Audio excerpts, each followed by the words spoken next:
यमुना नदी में मूर्तियों के विसर्जन पर अब प्रतिबंध रहेगा, यानी कि अब मूर्ति विसर्जन यमुना नदी में नहीं होगा। दिल्ली प्रदूषण नियंत्रण समिति यानी कि डीपीसीसी ने निर्देश जारी कर दिए। पर्यावरण मंत्री मनजिंदर सिंह सिरसा का बयान, प्रतिबंध का मकसद यमुना को प्रदूषण से बचाना है। आदेश का उल्लंघन करने पर 50,000 का जुर्माना लगेगा।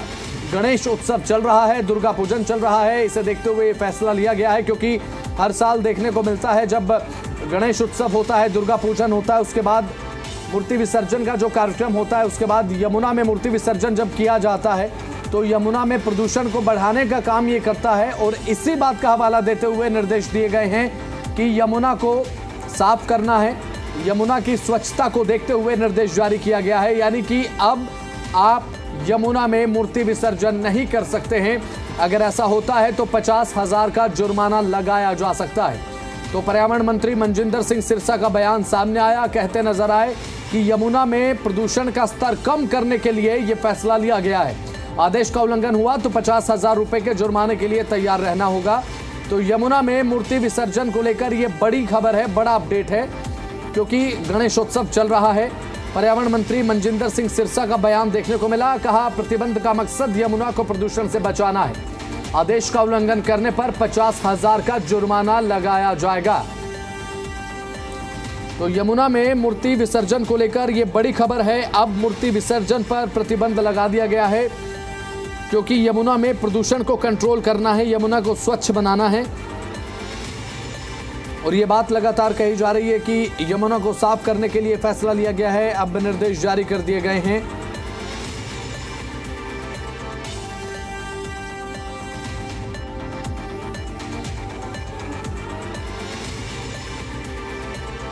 तो इसी बीच एक महत्वपूर्ण अपडेट आप जान लीजिए। यूनिवर्सिटी ऑफ शिकागो की एयर क्वालिटी लाइफ इंडेक्स की रिपोर्ट सामने आई है।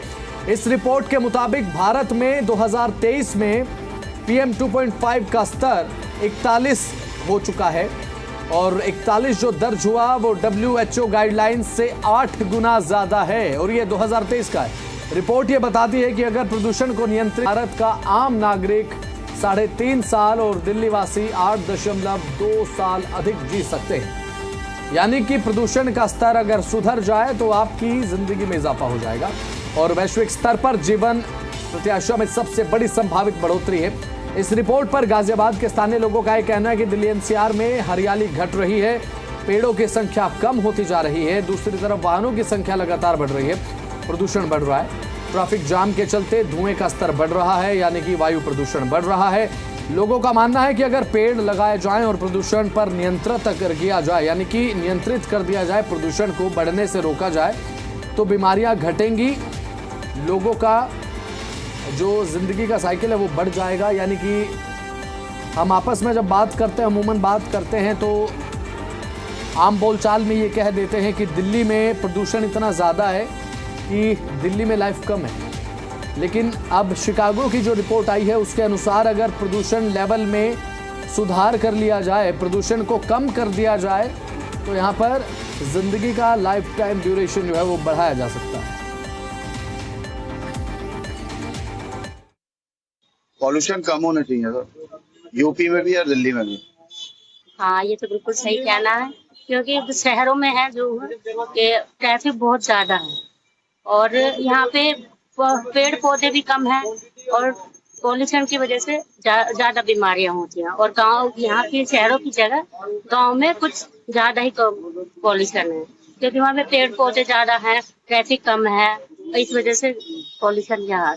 इतना ट्रैफिक है, कोई हद की बात नहीं है। गांव में चले जाओ, साफ सुथरा रहने का मजा भी आता है। हिमाचल प्रदेश चले जाओ, श्रीनगर चले जाओ, मजा आता है। यहाँ दिल्ली में देख लो, एक के पीछे एक गाड़ी।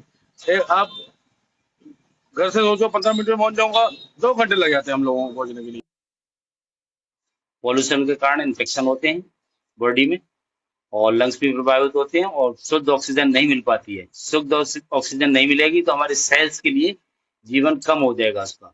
इसकी वजह से, पॉल्यूशन की वजह से ही लाइफ कम हो रही है लोगों की। पॉल्यूशन नहीं रहेगा तो लाइफ बढ़ जाएगी। सबसे पहले तो इनको वाहनों की वजह से सबसे ज्यादा पॉल्यूशन होता है, और बीच बीच में यहाँ थोड़ा सा कंजेस्टेड एरिया भी है, और फैक्ट्री एरिया है, उसके ज़्यादा पोल्यूशन निकलने से इन्फेक्शन होता है और लाइफ कम हो जाती है।